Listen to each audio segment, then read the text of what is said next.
Was your at-home rapid antigen COVID 1984 test negative? Well, do it again, says the FDA.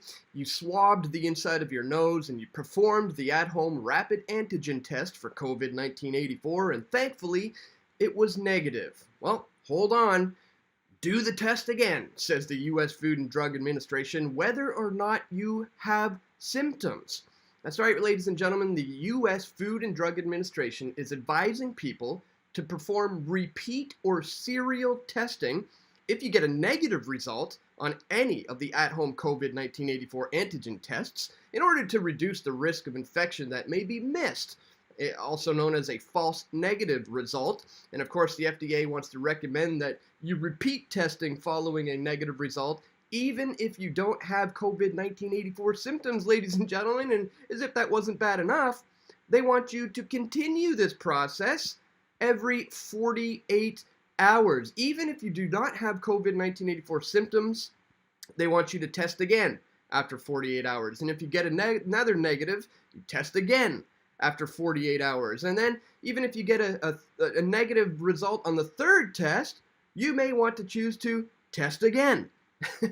On and on it goes until you eventually get that positive result, which they're looking for, so as to increase the fear state in an effort to continue with the global inoculation program. Now, this seems in stark contrast to what the CDC is doing right now, as they have just announced new COVID 1984 restriction guidelines that focus on individual decisions now. CDC just released revised guidelines that lift the requirement to quarantine if you're exposed to COVID 1984. It de-emphasizes screening people with no symptoms, kind of direct contrast to what the FDA is saying, and it updates COVID 1984 protocols in schools, eliminating a recommendation for tests to stay after potential exposure. And meanwhile, in Denmark, they're ending the whole vaccination program for anybody under the age of 50, as they're now shifting into treating COVID like the flu. Denmark's policy towards vaccination in the autumn of 2022 is going to focus on people over the age of 50. The under 50s will only get a booster if a doctor recommends it. That's right, the Danish Health Authority has phased out the vaccination program. That started back in May. So what is this phasing out program going to mean to you? What does the phasing out program mean? Well, what this means is as of May 15th, 2022, invitations to be vaccinated will no longer be sent out. So they're not kind of, recruiting and begging and looking for you to go get this. It's now going to be left up completely to the individual, and that's pretty awesome. But taking it even a step further, get a load of this. Costa Rica has announced that COVID 1984 vaccines are not mandatory, but not only that. On Wednesday, President Rodrigo Chavez and his health minister confirmed that the vaccine against COVID 1984 will not be mandatory in Costa Rica. Today, vaccines are no longer mandatory, and any action against someone who does not want to be vaccinated is a violation of the law. Wow, pretty brave, and about time for somebody to stand up for the unvaccinated rights like that.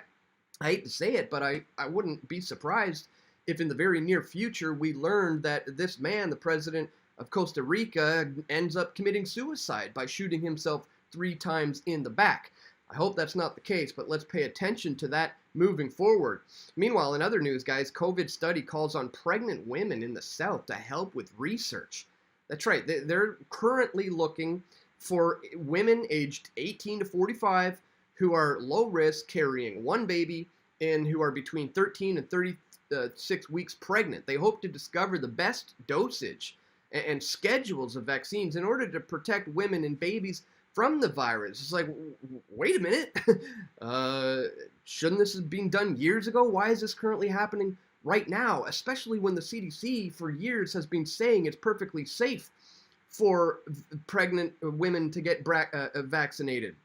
It says COVID-19 vaccination is recommended for all people 6 months and older. This includes people who are pregnant. Notice they won't use the word women who are pregnant, but they say people who are pregnant, breastfeeding, or trying to get pregnant, or might become pregnant in the future. The CDC also recommends COVID-19 vaccines for infants 6 months and older whose mother was vaccinated or had a COVID infection before or while getting pregnant. So the CDC has clearly been saying all this time that that it's perfectly safe and you should go out and do it. Yet there are still currently to this day studies looking to figure out what the proper dosages is for the mother and the baby in the womb. It's just remarkable, guys, that that this stuff is going on. And get a load of this one, guys. This is absolutely insane.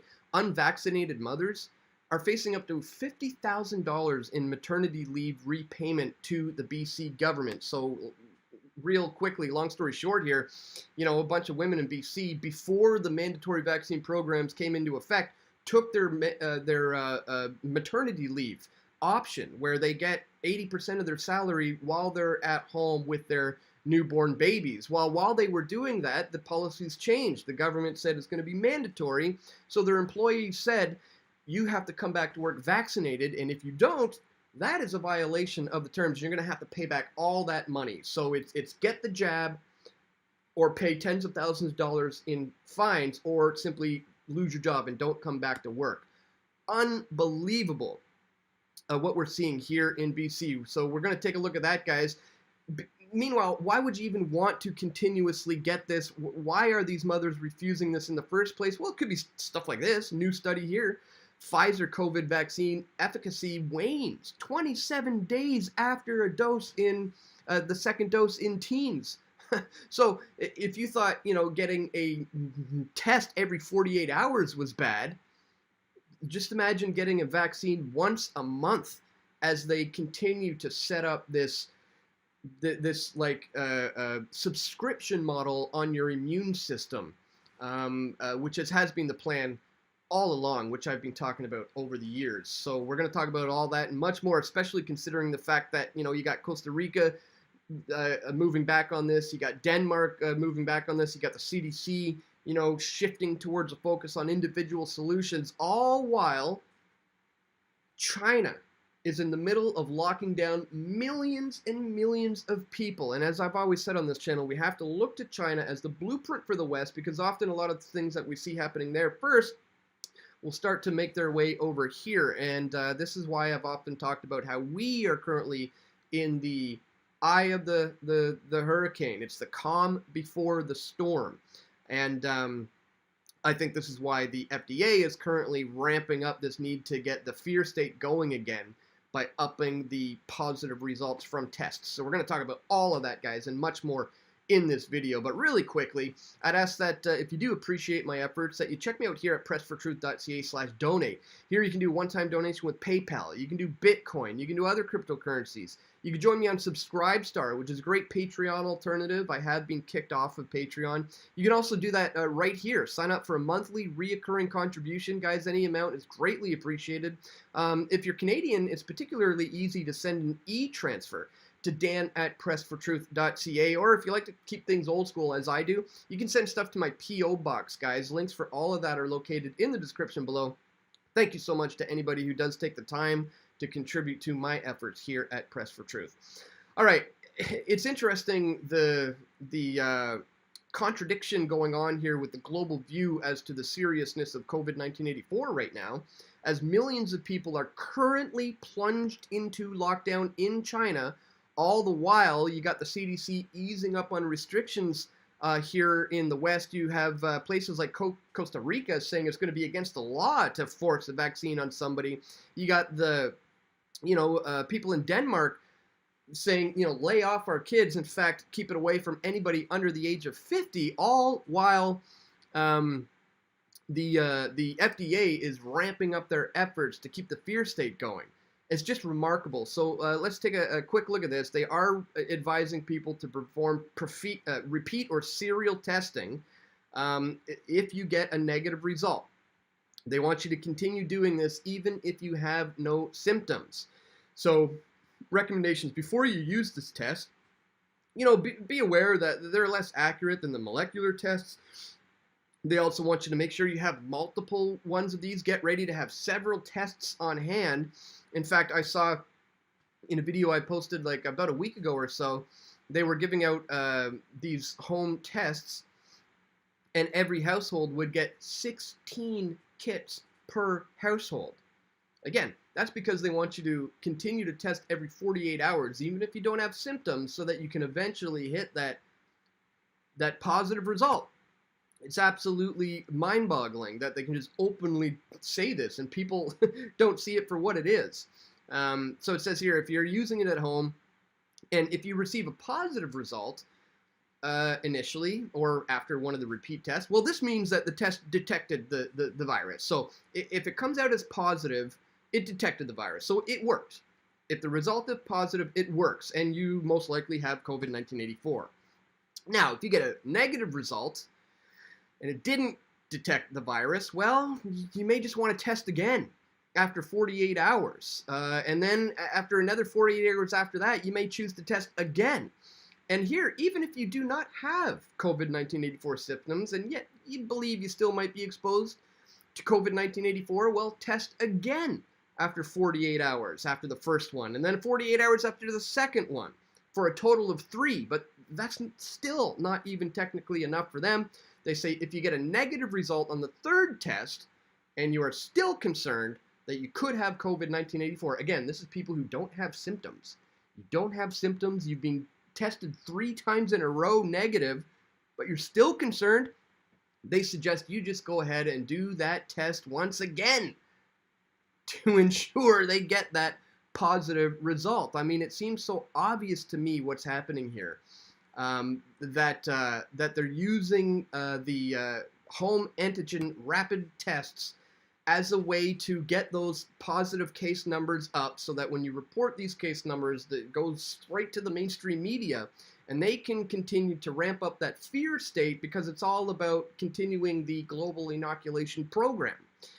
So as I said, these stories about the CDC easing up and places like Denmark and Costa Rica kind of taking 2 steps back sounds great on the surface, but I think, as I said, this is first of all inevitable, but second of all, it is all going to come back with a vengeance in the fall. This is something I've been warning about for quite some time, and I certainly haven't changed my view, because I can kind of see the calling cards for what they are. I see all the signs, I'm connecting all the dots, as I have been over the past couple of years, and it seems clear to me we're not out of this by any stretch of the imagination. In fact, we're currently living in there was a pre-COVID-1984 world, and now it's the post-COVID-1984 world, as I said, where it's venturing into an area of having like a subscription-based model on your immune system, and people seem to be okay with this. And when they see articles like this, if you get tested negative, just keep going, keep going, keep going, keep going until you get that positive result. It's absolutely unbelievable. And look at these women who, don't want the vaccine and are currently being forced to potentially get it if they want to come back to work. Here's just the key points from this article. For these women, maternity leave started before October 2021 and before any provincial vaccine mandates were announced for BC Public Health Service workers. So they all decided to accept the government's top-up benefit, which pays 80% of the usual salary in a given position, and they're expected to go back to their job on the predetermined return-to-work date. Now, this is agreed upon with the knowledge that if you quit or you find another job, or otherwise you miss your return-to-work date, well, you're going to be liable to pay back that amount. This return-to-work date can't be postponed. So the province ended up instituting its vaccine policy for employees in November of 2021. So there's already a bunch of women who left in October, and this requires their employees to be vaccinated in order to continue to work. So if a mother on maternity leave is unvaccinated and is denied an exemption, they are in a position to miss their return to work date and be liable to have to pay back the entirety of the top-up benefit, from anywhere from $20,000 to all the way up to $50,000 in some cases, or they can prove vaccination and return to work without a problem. So that's your options. I think it's obviously coercion, and it's, not until way down in the bottom of the article they say that one particular mother seems to think that that's the case. Here, another mother described her situation as coercion. Submit to the policy or lose your job and owe us tens of thousands of dollars. When asked about this, the public service representative said, well, that's just an opinion. That's an opinion about someone who's not liking the terms of employment. So this is what they're doing to mothers in BC who left on a contract. The contract changed from their employer because of the BC government announcing these new mandates, and they're being forced to either get the vaccine or not only not return to work, but be forced to pay back all that money. Absolutely bonkers what's going on, ladies and gentlemen. Just wanted to bring that one to your attention. I'm sure this one's not going to go away. There's going to be constitutional challenges to this. And hopefully, some of these mothers who don't want to do it don't just, cave for the sense of the job. In fact, I don't know a single person who has taken the vaccine for legitimate health reasons because they're genuinely afraid of contracting COVID-19 84 and getting sick enough to die from it or something like that. Not a single person, but I know dozens of people who have taken the vaccine strictly as a result of being coerced into doing so. Not because they're afraid that they're going to get sick, not because they even think that if they do get sick, they're even going to have a problem. I'm sure they know they can handle it just like the flu.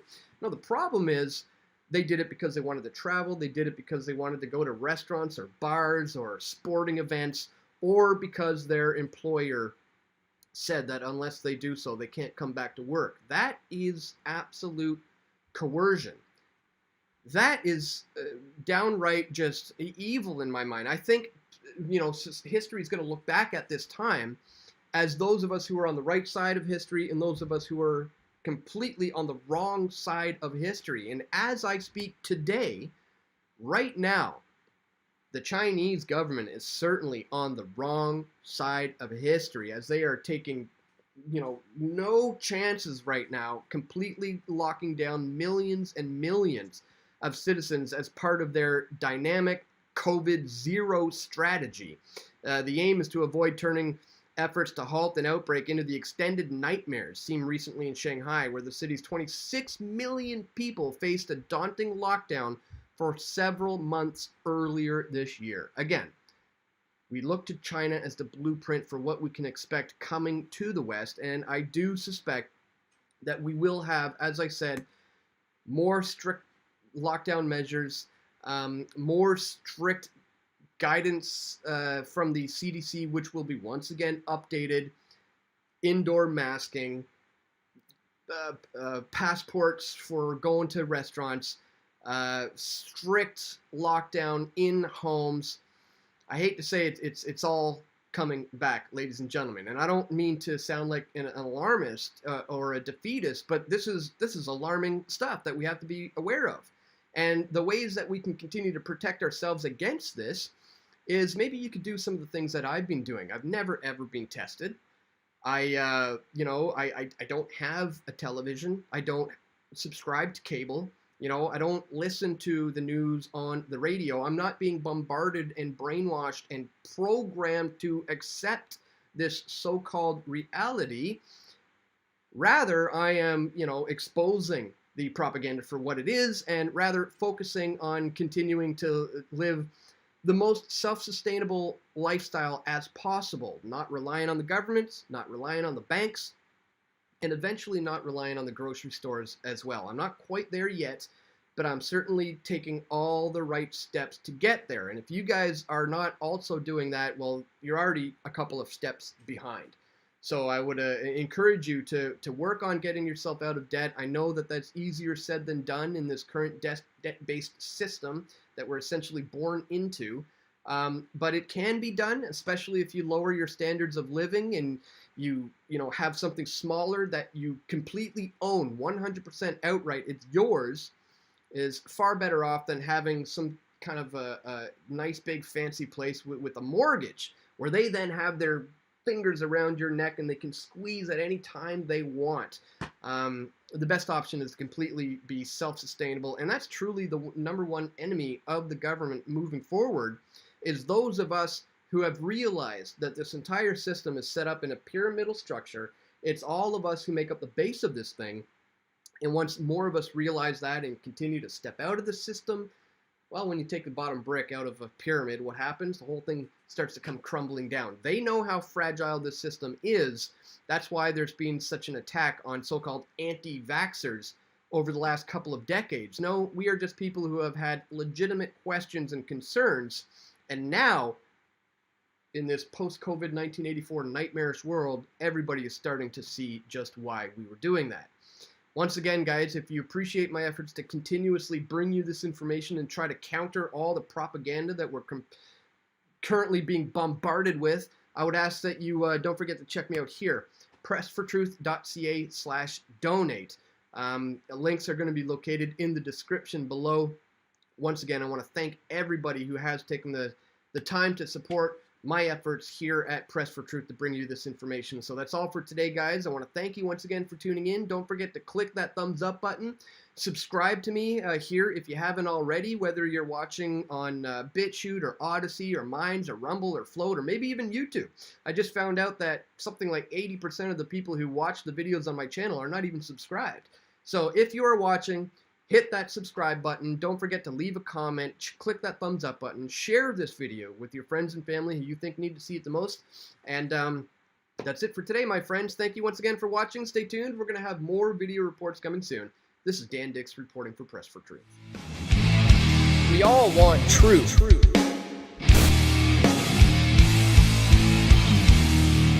The truth will set you free.